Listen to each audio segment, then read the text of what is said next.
The Dharma, incomparably profound and exquisite, is rarely met with even in hundreds of thousands of millions of kalpas. We now can see it, hear it, accept and hold it. May we realize the true mind of the Tathagata. Today is the first day of this 7-day sesshin here at Mountain Gate in northern New Mexico in November 2023. And I'd like to share with you, to begin with, a statement made by Harada Shodo Roshi, abbot of Sogenji, and also Tohama Monastery. Sogenji, of course, is in Okayama, Japan. Tohama Monastery is on Whidbey Island, Washington. And also Hokuozan, which is in Germany. There are many, many affiliate groups. They're called one-drop groups associated with Sogenji and Harada Roshi. Mostly in Europe, actually, because the Europeans, for understandable reasons, are much more likely to be interested in doing Zazen. Not just interested, but ready to commit to doing Zazen. In America, it's not quite so much so, because, for one thing, we don't have any wars at the moment on our own land. There's plenty of chaos and plenty of violence. And hopefully that motivates people to search for something deeper and more free.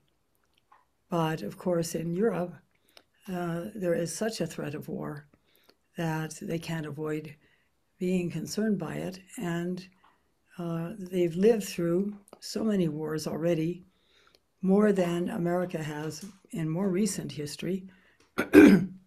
And so they know what it's like. They know the terror.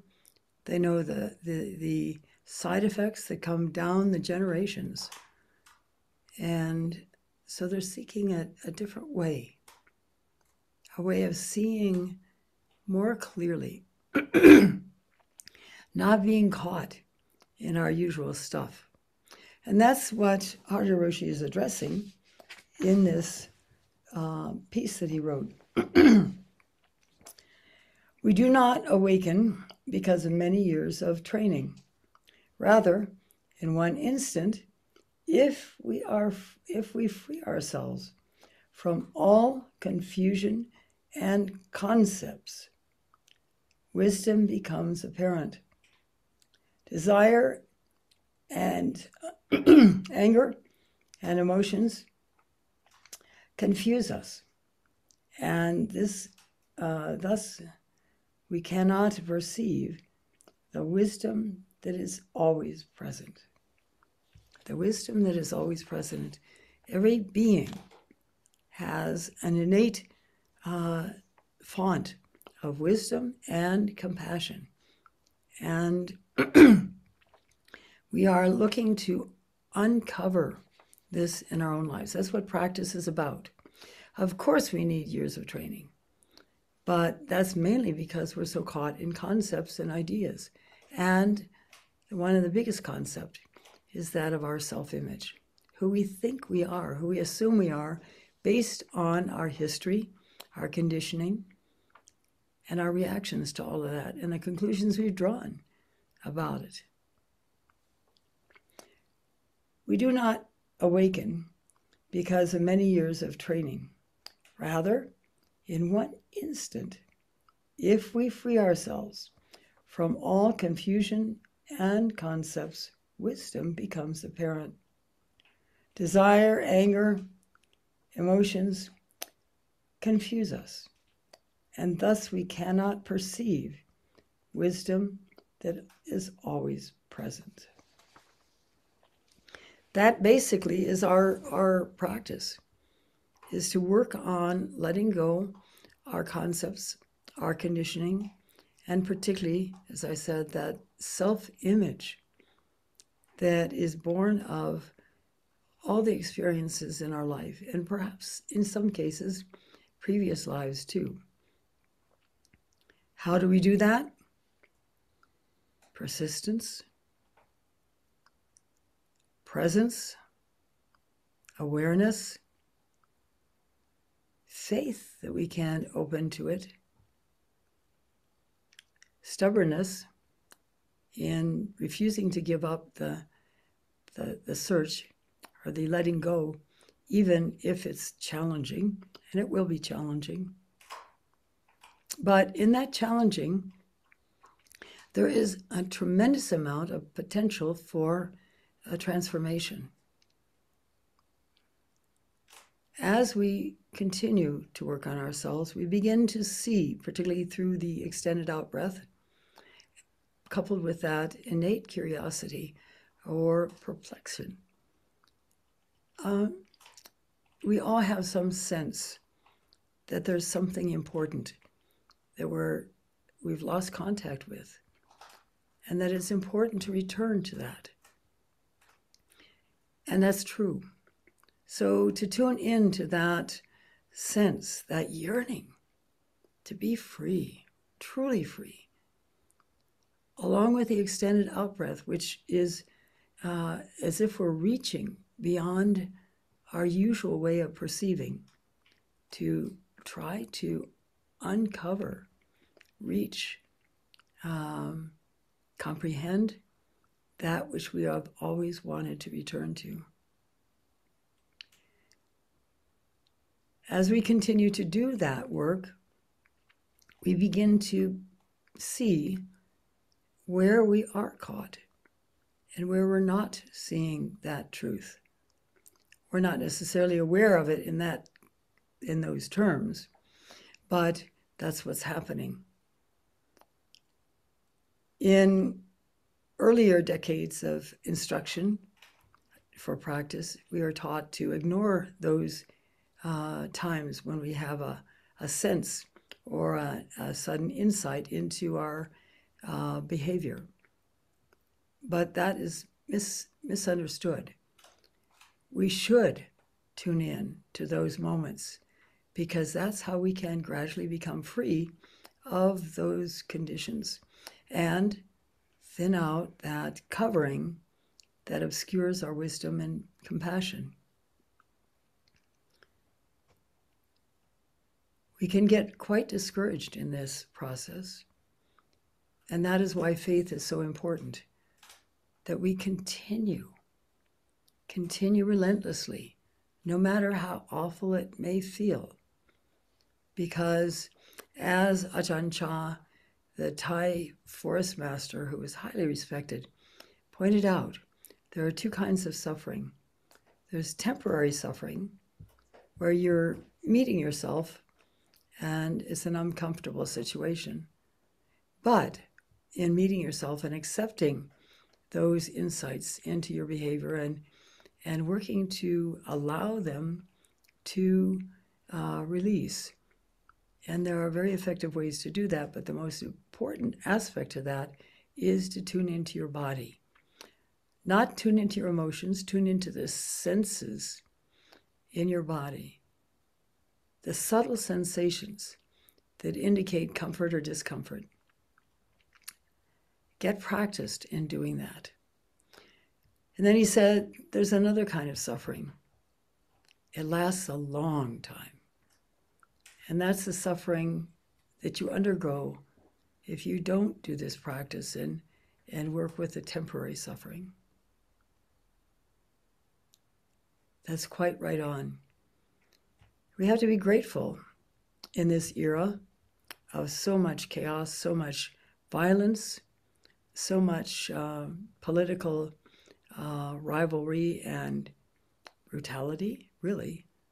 I just read today that it is reported that Trump supporters are already calculating how they can punish their opponents through the government by taking over the Justice Department, for example, which they got started on in his last administration. This is not the way to run a government. This is not the way to behave as a president.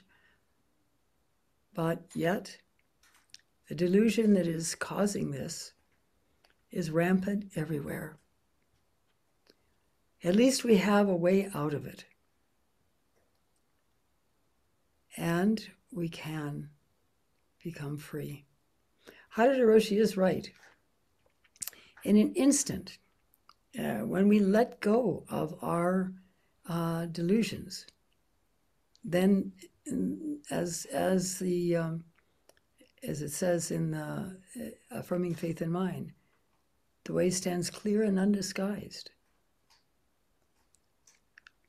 Because the only reason we suffer is because we are caught in these ideas of who we are, this conditioning that says, for example, something happens that you don't like, then you get even with these other people. Pretty much everyone who comes to Zen practice has some level of suffering. It may not be considered suffering necessarily, but discomfort and a sense that there is something that we can reach that is just barely out of reach and that is important to return to. And you have the practice, the extended out breath, which when you really focus on the experience of it in your body, not the idea of it, but the physical experience of breathing out and letting the breath back in again, but breathing out longer than you would ordinarily breathe out. And with that sense of yearning to open to what is still at the moment hidden, then gradually, you will begin to open to it. And when we open to it sufficiently, that is called a Kensho experience. Of course, it's possible to have many lesser insights along the way, and that helps to allow us to work on these difficult places that we are suddenly becoming aware of within our own personalities. It's an incredible practice, and as you go along in your practice, as years go by, then you observe other people who are also practicing. It becomes clear that there's transformation that happens, positive transformation, if we go with it, if we don't turn our back on our issues, and as John Wellwood pointed out so long ago, make an end run around those issues, deny them, shove them back under the carpet or lock them back in a closet, and refuse to do anything about them, then they will still stay in the background and drive our lives. So temporary suffering, which we can undergo through our early years in Zen practice, and I would say just the early years in Zen practice. The longer you practice Zazen, the more you begin to realize the benefits that come from it. And slowly but surely, subtly transform your own life. This is Zen practice. This is the only way I know to really free yourself from this up and down, as someone pointed out, a sine wave of discomfort or suffering and happiness. When there is happiness, it's always followed by some level of discomfort until you see through it. Because at some point, the happiness won't last forever. And one Vipassana teacher pointed out that, for example, you look at a really wonderful comfy chair, perhaps like that blue chair that we have out in the foyer. You lean back, the footrest comes up. Oh my, what comfort. But consider how that would feel after 4 hours in that chair. Is it going to be still as comfortable? Or are you going to begin to get interested in doing something else, moving, for example, getting out of that chair. And this is how it is. Pleasure begins to leave, and if we try to chase it, that brings on suffering. If we allow it to simply dissolve and the next sensations arise, if we're able to be free with that process, it reduces the suffering significantly. But it takes work to get there. The most important thing about this work is that it's not analysis. It is tuning in to the felt sense in your body. And the felt sense is that inner sensation. It's not emotions. It's about the subtle sensations that go on in your body and that you can feel comfortable with or uncomfortable with. And when we feel uncomfortable with those sensations, we usually escape into our head and make stories about it. And thereby, greed, anger, and delusion arise. So it's about stretching our eyes to see as clearly as possible, stretching our ears to hear as clearly as possible. And in fact, there's a saying, see with your ears and hear with your eyes. Doing this will make a big difference in how speedily you work through the attachments that are driving you into pain and suffering. This is a lifetime work. This is lifetime's work, really. When the Buddha sat down, or I should say when Siddhartha Gautama sat down under the Bo tree in Bodh Gaya, after 6 years of training in ascetic practices, which were the spiritual practice of the era, and still continue to this day, by the way. If you go to India, you can see this in action. I remember one person who traveled to India telling me about watching a man who had dug a hole in the ground, and he was bent over and had his head in the hole. He'd been that way for years. He probably was not going to ever be able to straighten up. But that was his means of practice. And the Buddha, after those 6 years of almost coming up to death, realized that mortifying his body was not the way out.